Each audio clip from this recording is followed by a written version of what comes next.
Hello mga ka-Foxnatics. So, kumusta po kayo? Nandito po tayo sa headquarters ng Akbayan dahil kakausapin po natin yung presidente po ng Akbayan. Siya po yung nanguna dito po sa tinatawag na Christmas Convoy.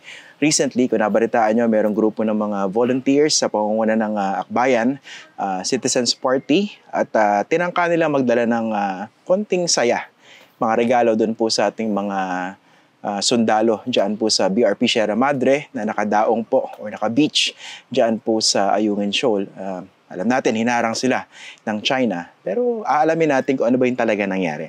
So kasama natin ngayon presidente ng Akbayan, si Rafaela Paeng David. Magandang araw sa iyo, Paeng. Yay! Hello, Christian! Hello sa ating mga viewers! Okay. Paeng, so paano ba ito? Ikaw yung nanguna, tama ba? Ikaw yung namuno sa project?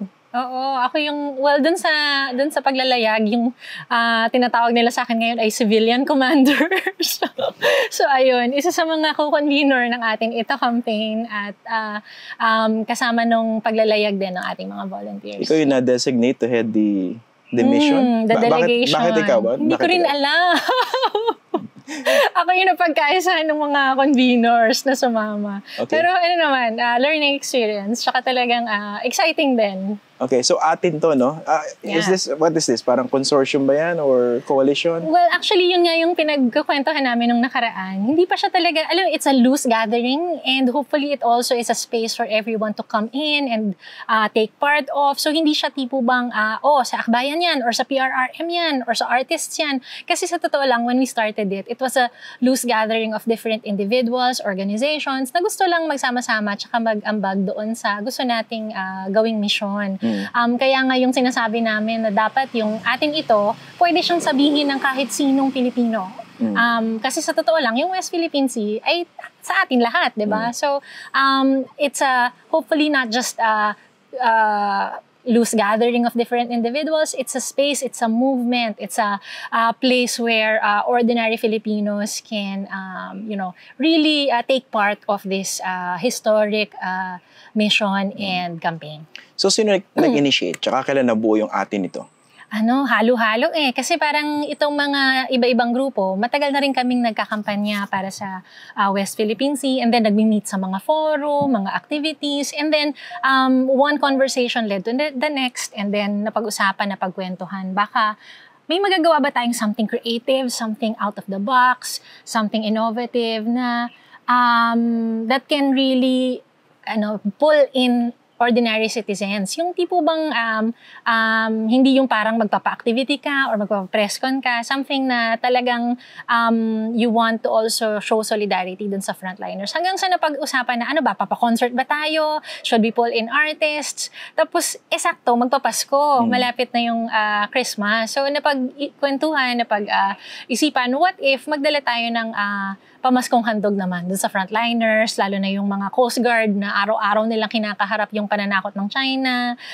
And, it could be a lonely Christmas also, lalo na kung nandun ka sa naka-deploy. Tapos yung mga fisher folk din na hirap yung kanilang kabuhayan. So nabuo yung konsepto na what if magdala tayo ng Christmas cheer doon sa ating mga frontliners, and at the same time, baka pwedeng ipakita din natin na we're asserting our right to movement sa sarili nating katubigan. Kasi sa dulo, ordinaryong Pilipino dapat may access dun sa area. So, sino yung mga target beneficiaries nyo dapat? Hindi lang pala yung mga nandun sa BRP Sierra Madre? Yes, oo. Sino iba? So, we're looking at the different fisher folk communities na affected. Tapos, gayon din yung mga Coast Guard na naka-station doon sa iba-ibang features ng Kalayaan Island groups. At actually, hindi lang doon sa area na yon. We're looking at and mapping yung mga partner communities para talagang kahit papaano malawak din yung ma-reach natin. Dito sa first Christmas convoy, this was when? December 10 to 12 ba? Yes, December 10 to 12 yung ano yung ruta nyo dapat? Intention natin. Sige, so ang nangyari ay we started sa San Fernando Port, sa El Nido. Tapos from there, talagang unang pupuntahan ay yung Ayungin Shoal or sa vicinity niya. Tapos kung kaya nga as close as possible dun sa BRP Sierra Madre. Ang sabi pa nga namin, dapat yung kaya na natin kawayan, yung mga nasa BRP, kung hindi man tayo makasakay doon, no? Or maka-onboard. And then from Ayungin Shoal, pupunta sa Lawak Islands and then sa Patag Islands. So we're looking at the 3 features na meron dun sa area. Nagkaroon lang talaga ng changes along the way kasi ang daming nangyari. Tapos, in the morning, padiretso na kaming Ayungin Shoal, nabalitaan namin na nagkaroon na ng water cannon incident dun sa Ayungin Shoal. At saka sa Scarborough. Meron din sa Scarborough. Tapos meron dun sa Ayungin Shoal, yung ML Kalayaan na nag-regular na supply mission doon, yung RORE mission. So, nung umaga, we said na, mag-aayungin ba tayo? Meron ng water cannon incident doon. So, we decided in the morning ng 10th na, sige, unahin muna natin yung Lawak Islands, tapos pabalik tayo, dumaan ng Ayungin Shoal. So doon pa lang may onting changes na because of course, parang itong China, nag-ano na sila nag-first move sila in the morning, wala pa nga kami. So They were yun. expecting you? Parang ganun? Si General Bronner na nga nagsabi na parang, parang ang daming mga vessels ngayon na parang pinaghahandaan. But, those are things na we're in a way hypothesizing. Kasi nga parang mukhang ang joke namin ay nathreaten ba sila ng ating gift giving? Kasi tayo ang dala natin mga regalo Pero parang gano'n ba karami? Ano yung mga regalo? Tapos ilan kayo? So yung total ng volunteers dun sa mothership ay around 70. Pero if you include the fisher folk, kasi may mga kasama tayong fishing vessels, around 40, na at certain points of the route, dun sila sumasabay sa ating convoy. So okay. pagkasama almost mga 200 tayo. And then hindi pa kasama kasama yung fisher folk na sumama. May mga iba lang na kasi nga medyo umiinit na hindi na namin na-meet along the way. Ang hirap pala mag-convoy at mag-rendezvous sa karagatan. Grabe yung computation namin para magkatagpo-tagpo. Pero at one point, umabot kayo sa 200? Na volunteers. Okay. And then, ang dala nating mga pamaskong handog, syempre may Noche Buena package. Halimbawa, yung napaabot natin sa Lawak Islands, ng almost 100 Noche Buena package. So, syempre, dahil magpapasko, gusto natin, meron ding pa-spaghetti, merong pa-fruit salad, yung ating mga nasa front lines. Meron din kasamang mga other food packs, soya rice, ilang basic necessities, medicines, vitamins. May mga ilang toys din tayong kasama. Lalo na yun gusto nating ipaabot sa Pag-asa Islands kasi may civilian talaga doon, community sa Pag-asa Islands. So may mga ilang toys, may ilang mga damit at iba pa. So ano nangyari? Hanggang saan kayo umabot? And how was the experience? So around 3:50 p.m. nung hapon, December 10 pa lang. So parang alam mo yung parang papasok ka pa lang kasi malapit na kami sa Sabina Shoal doon Yun yung entrance papuntang Ayungin. Kasi doon din ang daan Palawak Island. So this is south of Kayumanggi Bank. Meron na kaming namataan. Sa horizon pa lang makikita mo, ang laki-laki. Sabi namin, parang warship yun na. Kasi, Coast Guard, Navy, or ano siya? Navy. Navy mismo? Oo. Warship? So, alam mo yung, nagdala kaming binoculars in case may makikita kami na when we're there. We didn't even need a binocular. Kita mo sa horizon, may malaking barko. Tapos, alam mong, warship siya. It was just a question of Chinese warship ba siya? Kasi baka naman may mga allies ka na nandun sa area. Pero gray. Gray ship. So, tapos papalapit sa amin. So, ang ginawa namin, radio na kami sa Coast Guard. Melchora Aquino, can you confirm, is this a warship that we're seeing? And is it a Chinese warship? Tapos yun nga, later, reply sila, yes ma'am, confirmed. Warship siya, Chinese warship. The destroyer pa. So talagang matindi yung unang salubong nila sa amin. And hindi lang siya basta nakita, sumalubong siya sa amin pa ganun, pa opposite direction. So talagang nakita namin siya and talagang magugulat ka rin dun sa laki. At talagang intimidating kasi imagine the first vessel that na sumalubong sa amin ay warship, the destroyer. Tapos, pero kayo, puro civilian or you were escorted also by the Coast Guard? we were escorted by the Philippine Coast Guard, yung Melchora Aquino. Na civilian din. Oo. And then, kaya kami nagtataka kami kasi ang dala namin mga Christmas gifts. Sila ang dala nila kanyon. So, yun. And then, matindi rin kasi talagang yung bilis niya, imagine kami 10 knots. Sila yung bilis. Sila ang bilis nila 20-21 knots. So twice as fast as us.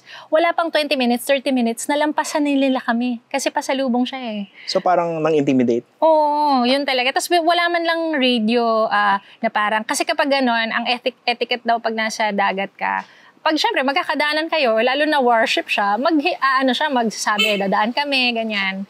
Pero ayun, talagang alam mong may intent to intimidate. So what happened dun sa first instance ng intimidation? Anong ginawa niyo? Syempre tuloy lang kami. Sakto may misa kami during that time. Ongoing? We were about to start. Around 4 p.m. yun yung mass namin. Nagpapa-assembly na kami.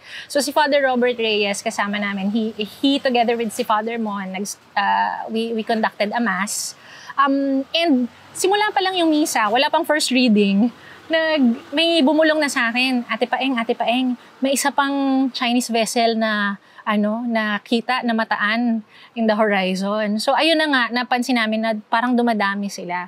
And a few minutes after, nag-announce na sa PA system ng barko, pinapatawag na ako dun sa bridge ni Kapitan. Pag akyat ko so ako naman, takbo na ako, ang layo ng deck dun sa bridge, ilang floors up. So, takbo na ako paakyat. And then, pag akyat ko, nalaman ko na nga na there's another Chinese vessel and another Chinese warship na sa amin, na palapit. So, and makikita mo siya sa radar. Talagang, you have us and then the Philippine Coast Guard and you have yung lumampas sa amin, yung parating na Chinese vessels. Tapos meron pang ilan sa malayo na unconfirmed. Pero you're seeing na parang may pakiramdam ka na they're closing in. Kumusta yung feeling mo ng time na yun? Tsaka ano yung mood sa ship? Mararamdaman mo talaga yung intensity ng situation. Parang movie ba yan? Oo. Tense talaga kasi parang hindi mo alam parang binabantayan mo ano yung magiging acts, yung gagawin ng mga papalapit sa'yo. Kasi kung dadaan lang sila, medyo kaya mo pa eh. Pero yung Chinese Coast Guard, nung palapit na siya sa amin, malapit na siya, biglang nag-iba yung direksyon niya. Nag-move siya na paharap sa amin. Ibig sabihin, parang ang dating ay, nag-aantabay siya na, or nag-move siya na parang in a collision course sa amin. Tapos last minute bigla siyang So parang yun. Yun na yung point na si Kapitan, nag-decide na siya, nag-judgment call na rin siya na parang babanggain tayo nito kasi tumapat sa atin. So nag-decide siya na balik na tayo. During that time, yung Coast Guard, sinasabihan pa kami na, hindi ma'am, proceed tayo, tuloy lang tayo. Punta lang kayo sa gilid namin para siya yung gigit na. So, very tensing situation, pero at the same time, you also feel a sense of courage dun sa mga tao doon kasi tuloy lang yung misa. Tapos people were trying to really keep each other's spirits up, hawak kamay, tuloy tayo. Even the Coast Guard, believe ka rin talaga sa kanila kasi hindi ma'am, proceed tayo. Tapos punta kayo dito sa gilid namin para nga protektahan kami. Yung sa gilid yung ship? Sa port side, yung ship. Yung the mothership goes dun sa parang port side nila para gigitna sila dun sa atin at dun sa Chinese Coast Guard na papalapit. Kayo. So you really also feel and na merong yung grabe yung tapang din ng mga kasama mo.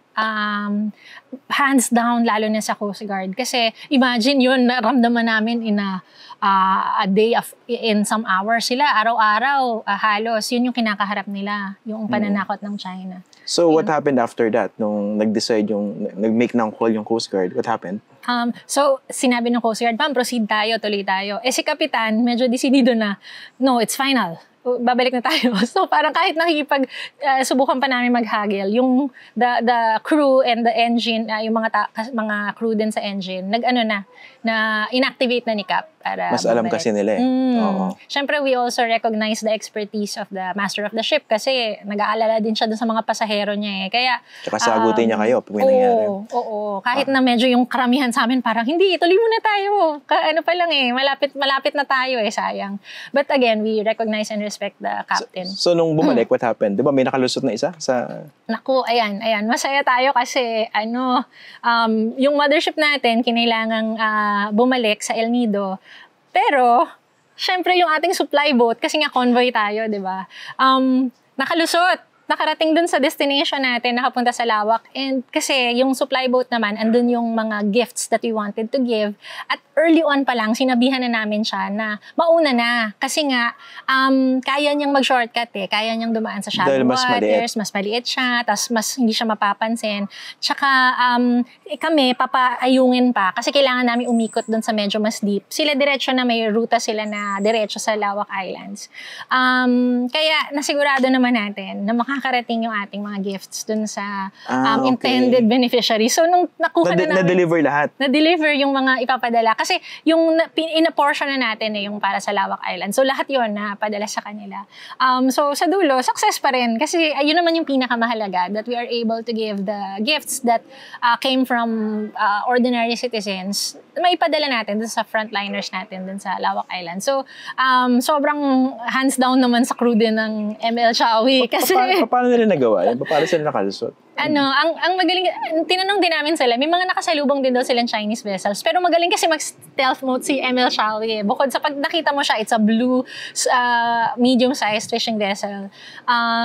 Tapos sanay naman din sila dun sa West Philippine Sea.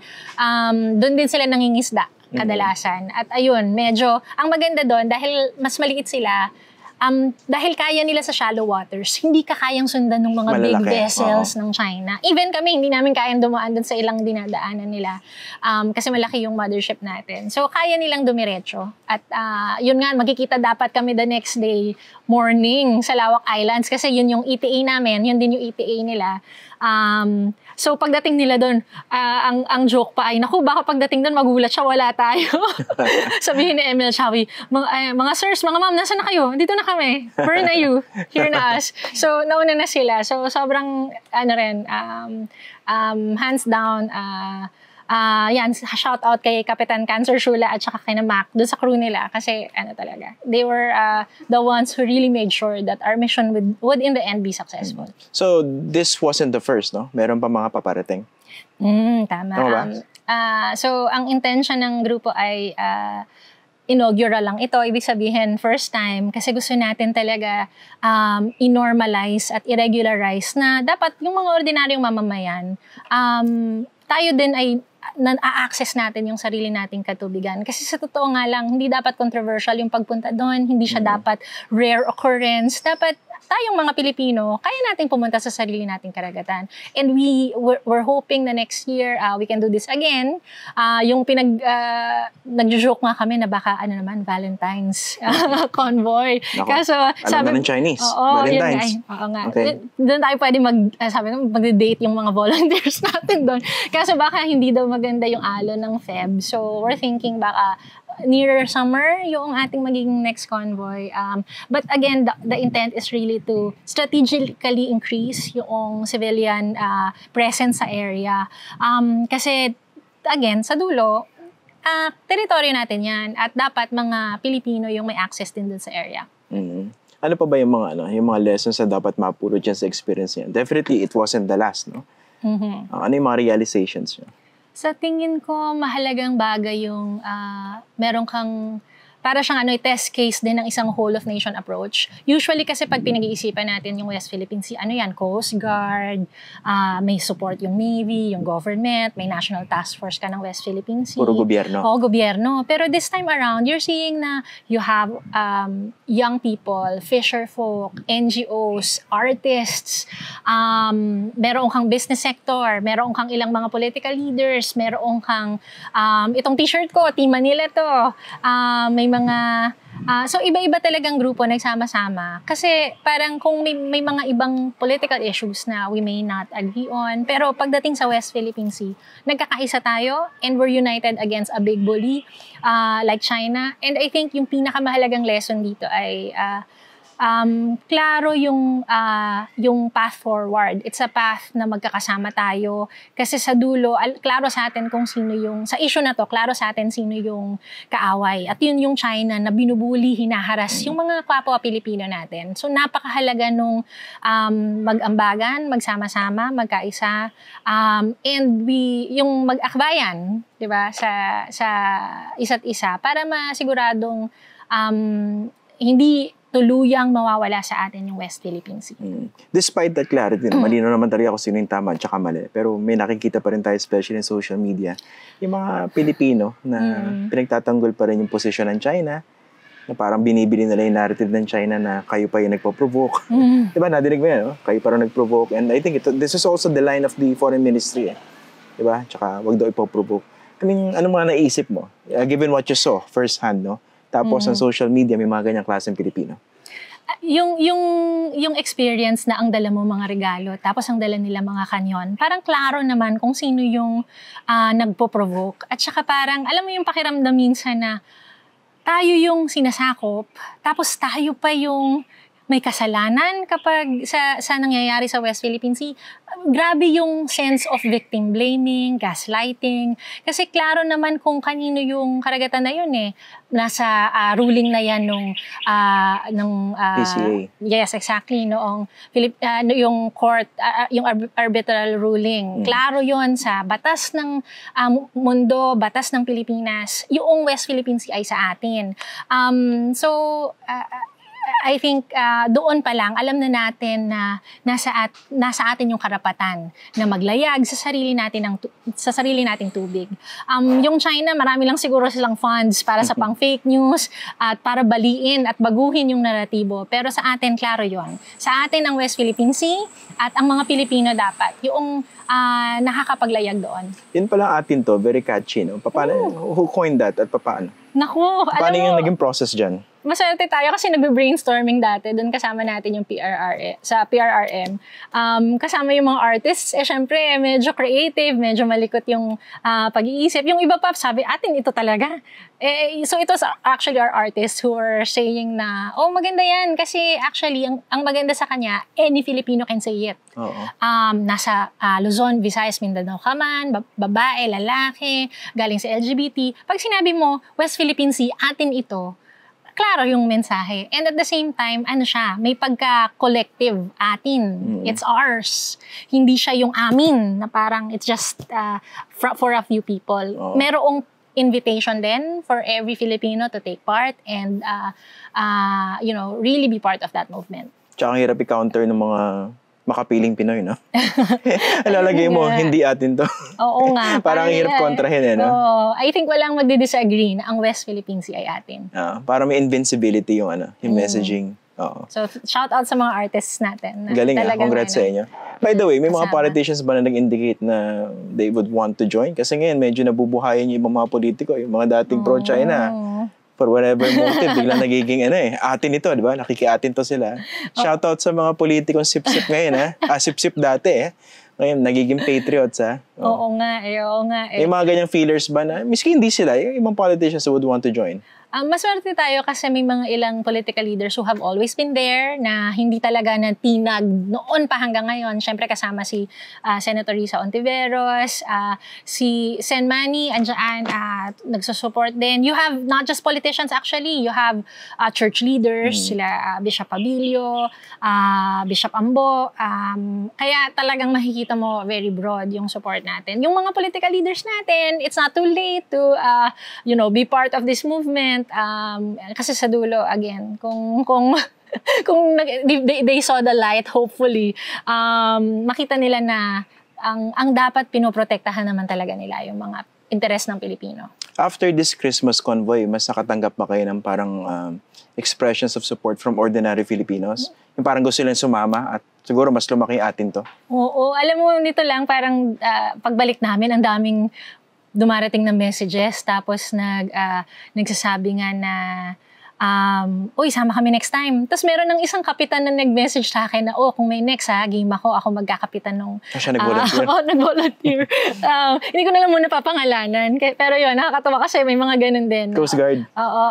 Well, nakasama na rin sa mission sa West Philippine Sea before. So hopefully, pag nag-push through, mas marami tayo. Sabi nga ni Sir Ed, nung nag-press con kami pagbalik namin, babalik kami, mas marami. At nakakatawa kasi maraming mga nagme-message na gustong mag-join, mag-members, kailan na tayo para join sila sa next. So, hopefully, this builds a momentum na talagang Filipinos come together. So, at least to organic tsaka voluntary. Kasi, yung kabila kasi, di ba? Yung gray zone operations in China, meron silang maritime militia. Na alam natin, under the employ naman ng Chinese government. No? Yung mga nagpapanggap na mangingisda. Sa atin, civilian talaga. At mga talagang ordinary citizens. So, wala tayong pera, pang ganyan. Oo nga. Totoo. Ambagan din talaga to. Sa amin naman, kahit mahirap, kahit na, alam mo yun, the sweat and the tears and everything na nilagay ng volunteers, sa amin, sulit yun, worth it siya. Kasi mas magiging costly kung hahayaan natin tuluyang makuha ng China yung West Philippine Sea. At hindi natin papayagan yan. Hindi natin papayagan Okay. Maraming salamat sa iyo, Paeng David. Thank you very much for joining us. Salamat, Chris. Dito sa Facts First Convos. Okay. Thank you. Thank you rin. Okay.